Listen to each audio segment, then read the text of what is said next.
باللہ من الشیطان الرجیم بسم اللہ الرحمن الرحیم۔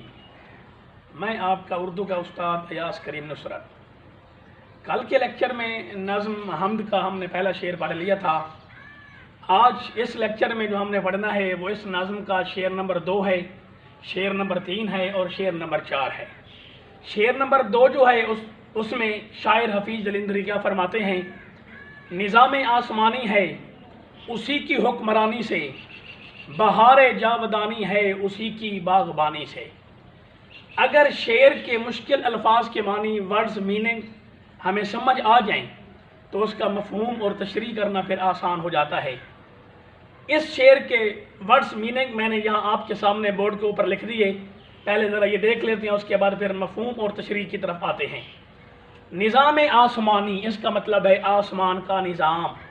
حکمرانی کا مطلب ہوتا ہے بادشاہت۔ بہار جاودانی کا مطلب ہوتا ہے ہمیشہ ہمیشہ کی بہار، ہمیشہ ہمیشہ رہنے والی بہار۔ اور باغبانی کا مطلب ہوتا ہے باغ کی دیکھ بھال کرنا۔ اب اس کا مفہوم واضح کرنا ہے کہ اس شعر میں حفیظ جلندری صاحب کیا کہنا چاہتے ہیں۔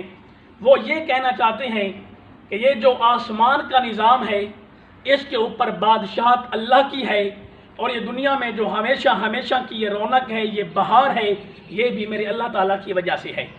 اب دیکھنا یہ ہے کہ جو پہلا مصرع ہے اس میں شاعر یہ کہہ رہے ہیں کہ آسمان کا جو نظام ہے اس پر بادشاہت میرے اللہ کی ہے۔ آسمان کے نظام سے مراد صرف آسمان کا نظام نہیں بلکہ پوری کی پوری کائنات کا نظام ہے۔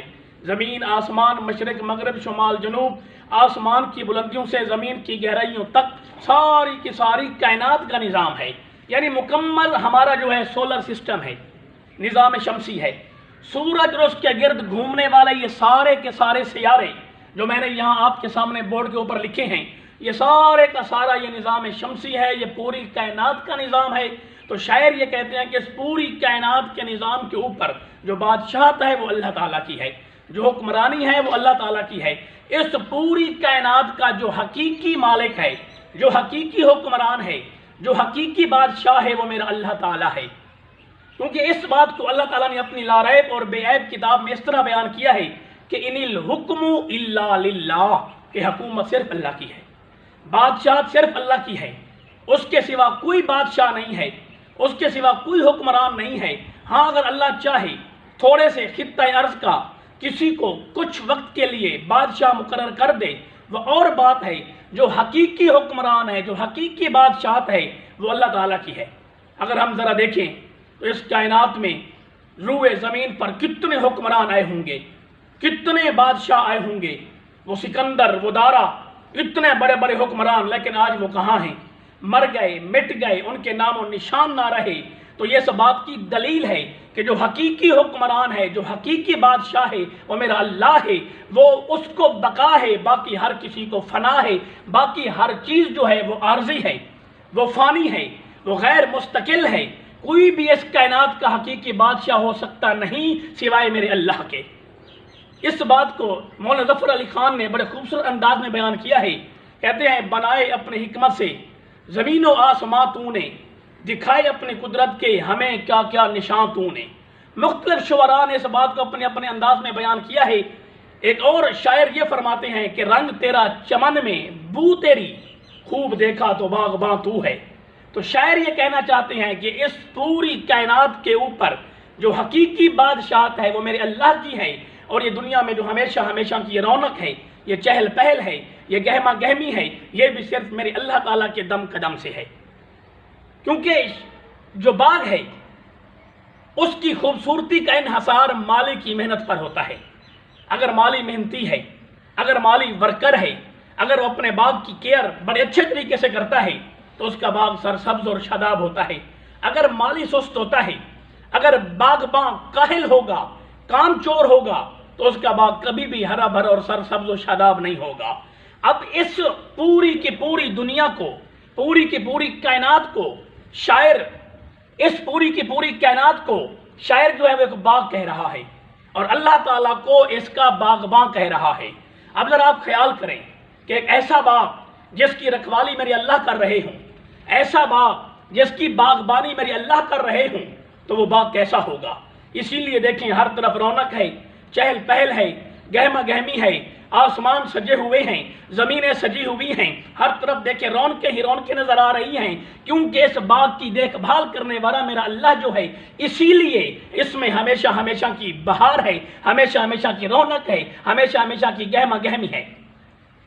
یہ پورا شعر ہم نے کر لیا کہ اس پوری کی پوری کائنات کا جو نظام ہے اس کے اوپر بادشاہت اللہ کی ہے، اور یہ دنیا میں جو ہمیشہ ہمیشہ رہنے والی بہار ہے یہ بھی میرے اللہ تعالیٰ کی وجہ سے ہے، کیونکہ اس پورے کے پورے باغ کا جو باغبان ہے، جو دیکھ بھال کرنے والا ہے وہ میرا اللہ ہے۔ کسی شاعر نے کیا خوب کہا ہے کہ فانوس بن کے جس کی حفاظت ہوا کرے، وہ شمع کیا بجھے جسے روشن خدا کرے۔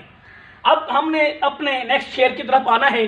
شعر نمبر جو 3 ہے ہمارا، اس میں شاعر فرماتے ہیں کہ زمین پر جلوہ آرا ہیں مظاہر اس کی قدرت کے، بچھائے ہیں اسی داتا نے دسترخوان نعمت کے۔ مشکل الفاظ کے معنی میں نے آپ کے سامنے لکھ دیے۔ جلوہ آرا کا مطلب ہوتا ہے ظاہر ہونا، نظر آنا، موجود ہونا۔ قدرت کا مطلب ہوتا ہے طاقت، داتا کا مطلب ہوتا ہے دینے والا، اور نعمت کا مطلب ہوتا ہے انعام۔ حفیظ جلندری صاحب اس شعر میں فرماتے ہیں کہ زمین پر ہر طرف اللہ تعالیٰ کی قدرت کے جلوے نظر آ رہے ہیں، اور اس دینے والے رب نے اپنی نعمت کے دسترخوان بچھا دیے ہیں، اس کی مخلوق اس کا دیا ہوا رزق کھا رہی ہے، پی رہی ہے، جی رہی ہے۔ ہم کائنات میں جس طرف دیکھیں اللہ تعالیٰ کی بنائی ہوئی چیزیں دکھائی دیتی ہیں۔ جب انسان کسی چیز کو دیکھتا ہے تو ضرور اس کے بنانے والے کا خیال بھی اس کے ذہن میں آتا ہے۔ ہم آسمان کو دیکھتے ہیں کہ بغیر ستون کے کھڑے کر دیا اللہ تعالیٰ نے یہ آسمان، تو اللہ تعالیٰ کی شان کی جھلک دکھائی دیتی ہے۔ ہم سورج کو دیکھتے ہیں، ہم چاند کو دیکھتے ہیں، ہم ستاروں کو دیکھتے ہیں، ہم انسانوں کو دیکھتے ہیں، ہم جانوروں کو دیکھتے ہیں، ہم پرندوں اور چرندوں کو دیکھتے ہیں، ہم کائنات کے سبزے درختوں اور پودوں کو دیکھتے ہیں، پھلوں اور پھولوں کو دیکھتے ہیں۔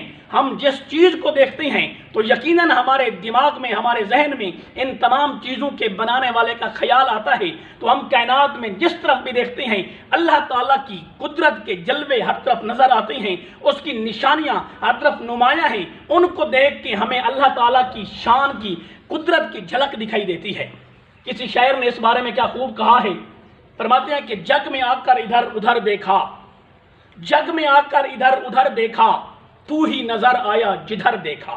اب کائنات میں جس طرف ہم دیکھتے ہیں اللہ تعالیٰ کی بنائی ہوئی ساری کی ساری چیزیں، اس کی بنائی ہوئی ساری کی ساری مخلوقات ہر طرف نظر آتی ہیں، تو یقیناً ہمارے دماغ میں بنانے والے کی قدرت، اس کی طاقت، اس کی کاریگری، اس کی حکمت کی جو ہے نا نشانیاں جو ہے وہ ہر طرف نظر جو آتی ہیں، تو یقیناً اس کی قدرت جو ہے ہمیں ہر طرف نظر آتی ہے۔ اور دوسرے مصرے میں شاعر یہ فرماتے ہیں کہ اس دینے والے اللہ نے اپنی نعمت کے دسترخوان بچھا دیے ہیں، اس کی مخلوق اس کا دیا ہوا رزق استعمال کر رہی ہے، کھا رہی ہے، پی رہی ہے، جی رہی ہے۔ کائنات میں جس طرف دیکھیں اللہ تعالیٰ کی قدرت کے جلوے، اللہ تعالیٰ کی طاقت کی نشانیاں کہ میرا اللہ تو نے سارے کا سارا نظام، یہ سارے کا سارا چمکتا ہوا یہ سورج، یہ چاند کی روشنی، یہ آسمان جو آپ نے ستاروں سے سجایا، میرا اللہ جو تو نے اپنی مخلوقات کو یہ رنگ دیے، انسان کو اتنا خوبصورت بنایا، طرح طرح کے اللہ تو نے پرندے بنائے عجیب و غریب رنگوں کے، یہ سارے کے سارے پھل پھول، یہ سبزہ بنایا، تو ان تمام چیزوں میں ہمیں اس کی قدرت کی جھلک دکھائی دیتی ہے۔ بلکہ میں تو یوں کہوں گا اللہ تعالیٰ کی کاریگری، حکمت اور اللہ تعالیٰ کی کاریگری اور قدرت کی نشانیاں ہر طرف نظر آتی ہیں سانسوں کی تکرار میں اللہ۔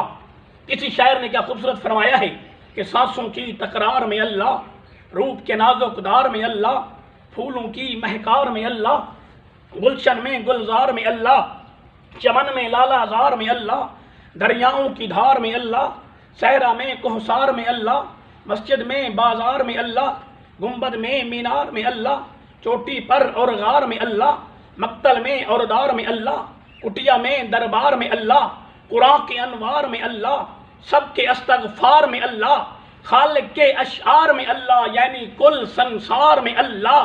کائنات میں جدھر دیکھیں اللہ تعالیٰ کی قدرت کے نمونے ہر طرف نظر آتے ہیں، ہر طرف عیاں ہیں، اور وہ ایسا داتا ہے، ایسا دینے والا ہے کہ اس کی مخلوق اس کا دیا ہوا رزق کھا رہی ہے۔ کوئی چیز جہاں بھی ہے اس کے حصے کا، اس کے نصیب کا، اس کے مقدر کا رزق اس تک پہنچ رہا ہے۔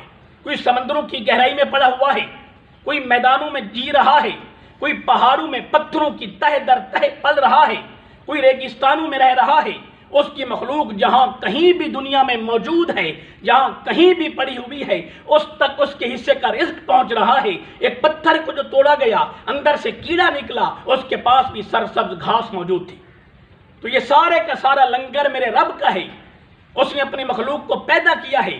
واللہ خیر الرازقین، اور وہ ایسا رازق ہے کہ اپنی مخلوق تک برابر اس کے حصے کا رزق پہنچا رہا ہے، اس کی مخلوق اس کا دیا ہوا رزق استعمال کر رہی ہے اور اس کا شکریہ ادا کر رہی ہے۔